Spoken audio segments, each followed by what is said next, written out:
এই ডিপ ড্রাইভে আমরা ইসলামে বর্ণিত জান্নাত আর জাহান্নামের ধারণাগুলো একটু বোঝার চেষ্টা করব। আমাদের হাতে বেশ কিছু ধর্মতাত্ত্বিক বিশ্লেষণ আছে, যা কুরআন আর সুন্নাহর ওপর ভিত্তি করে তৈরি। আমরা সেগুলোর গভীরে যাব। মানে মূল লক্ষ্যটা হলো পরকালে সাফল্য বা ব্যর্থতার আসল কারণগুলো কি, বিশেষ করে ঈমান মানে বিশ্বাস আর আমল মানে কাজ, এদের সম্পর্কটা কেমন সেটা খুঁজে বের করা। ঠিক। আর একটা বিষয় তো শুরুতেই পরিষ্কার, মানে সূত্রগুলো যা বলছে, পরকালীন সাফল্য কিন্তু শুধু বিশ্বাস বা শুধু কাজের ওপর নির্ভর করে না। একদম, এটা আসলে দুটো মিলিয়েই একটা আরেকটার পরিপূরক। এটাকে একটা গাছের মতো ভাবা যেতে পারে, তাই না? ঈমান বা বিশ্বাস হলো ধরেন শেকড়, আচ্ছা। আর ভালো কাজ বা আমলে সালে হলো তার ফল, ডালপালা এসব। শুধু শেকড় থাকলে যেমন ফল আসে না, তেমনি শেকড় ছাড়া ডালপালাও তো আসলে টিকবে না। বুঝতে পেরেছি। তার মানে ভালো কাজের পরিধিটা শুধু আনুষ্ঠানিক ইবাদত মানে নামাজ রোজার মধ্যেই সীমাবদ্ধ না? না না, মোটেই না, আর অনেক ব্যাপার আছে। এই সোর্সগুলো দেখতে গিয়ে একটা প্রশ্ন জাগছে, জান্নাতে যাওয়ার জন্য সবচেয়ে জরুরি জিনিস বা ধরেন মাস্টার কি কোনটা? নিঃসন্দেহে সেটা হলো তৌহিদ, মানে আল্লাহর একত্ববাদে বিশ্বাস। তবে এটা শুধু মুখে বলার ব্যাপার না। মানে আসল ফোকাসটা হলো তৌহিদুল উলুহিয়ার উপর। সহজ কথায় বললে জীবনের সব রকম উপাসনা, সেটা প্রার্থনা হোক, ভরসা হোক বা ভয়, ভালোবাসা, সবকিছুই শুধুমাত্র আল্লাহর জন্য নির্দিষ্ট করা। ও আচ্ছা। অন্য কাউকে বা কিছুকে এর অংশীদার না বানানো। শির্ক মানে অংশীবাদ থেকে একদম মুক্ত থাকা, এটাই হলো প্রথম এবং প্রধান শর্ত।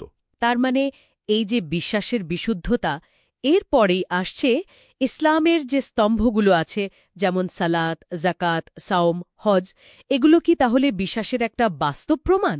অবশ্যই। ফরজ ইবাদতগুলো হলো ওই গাছের কাণ্ড আর ডালপালা, যা ইমানের শেকড় থেকে পুষ্টি পায়। বিশেষ করে সালাত বা নামাজ, এটাকে তো কুফুর মানে অবিশ্বাস আর ইমানের মধ্যে একটা পার্থক্যের সীমারেখা বলা হয়েছে। আচ্ছা। এর পাশাপাশি সূত্রগুলোতে উন্নত চরিত্র মানে হুসনুল খুলুক, তারপর পিতামাতার সেবা, বিনয়ে অহংকার না থাকা, এগুলোর ওপরও খুব জোর দেয়া হয়েছে।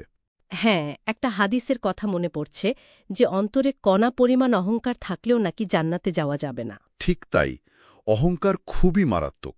আচ্ছা, যদি তাওহিদ আর ভালো কাজ জান্নাতের চাবি হয়, তাহলে উল্টো দিকেও জাহান্নামের পথটা কিসে খোলে? মানে সবচেয়ে বড় কারণ কোনটা? প্রধান কারণ হল তাওহিদের একদম বিপরীত জিনিসটা, মানে শির্ক। শির্ক?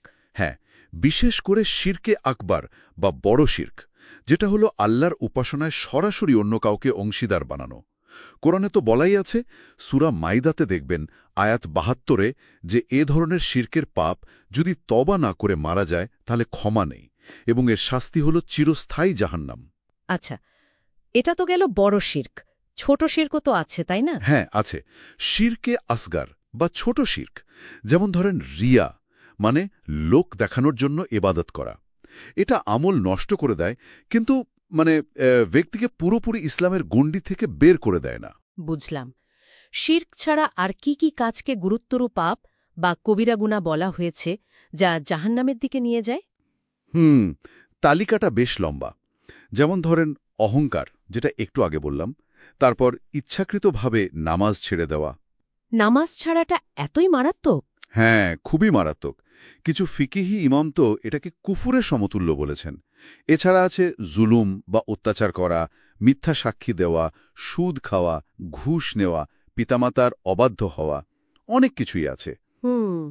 আর একটা বিষয় যেটা প্রায় সময়ই শির্কের মতোই বা কাছাকাছি পর্যায়ের মারাত্মক পরিণতি রেখে আনতে পারে, সেটা হলো হাক্কুল ইবাদ নষ্ট করা।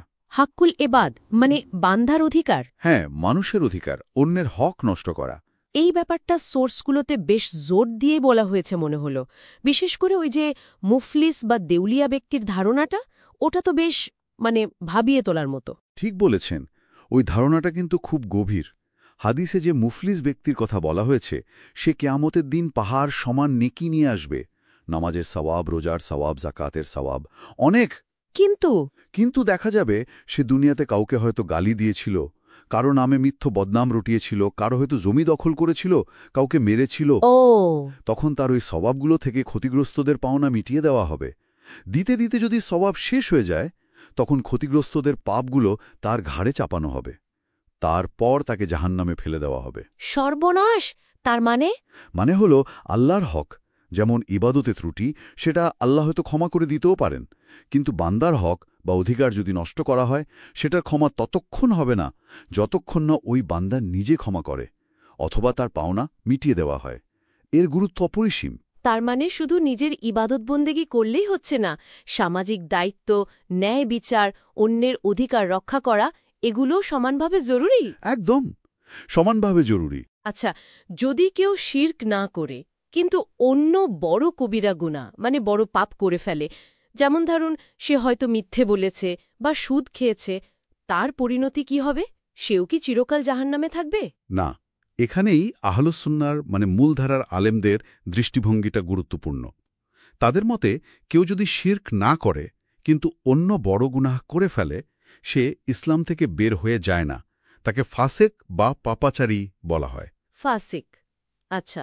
এখন সে যদি তওবা না করেই মারা যায়, তার বিষয়টা আল্লাহর ইচ্ছার উপর নির্ভর করবে।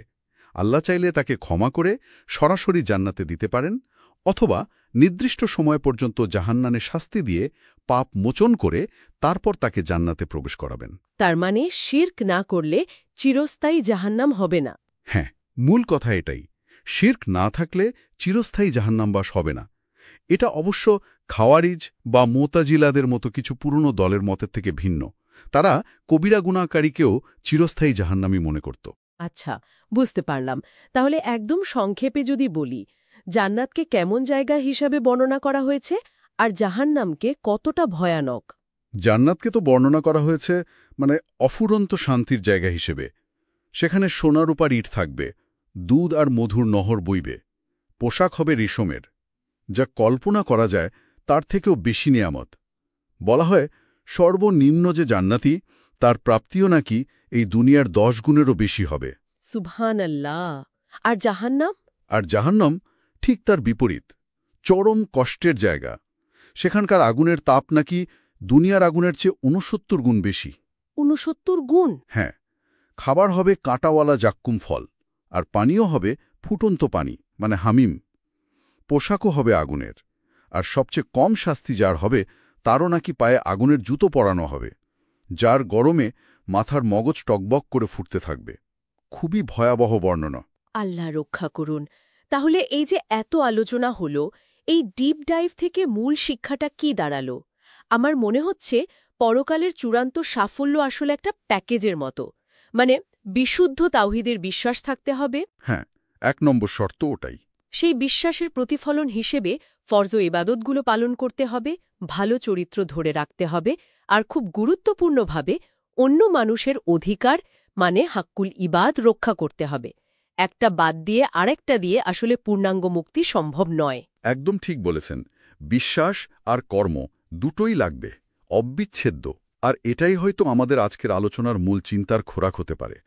কিয়ামতের দিনের ওই মুফলিস বা আধ্যাত্মিকভাবে দেউলিয়া ব্যক্তির যে ধারণা, সেটা আমাদের প্রচলিত শুধু আনুষ্ঠানিক ইবাদতকেন্দ্রিক ধর্ম পালনের ভাবনাকে কিভাবে চ্যালেঞ্জ করছে। ভাবনার বিষয়। এই সূত্র অনুযায়ী শেষ বিচারের দিনে মুক্তির জন্য সামাজিক ন্যায় বিচার আর মানুষের প্রতি আমাদের যে দায়িত্ব, সেটা আসলে কতটা অপরিহার্য, এটা নিয়ে মনে হয় আমাদের সবারই গভীরভাবে ভাবা উচিত।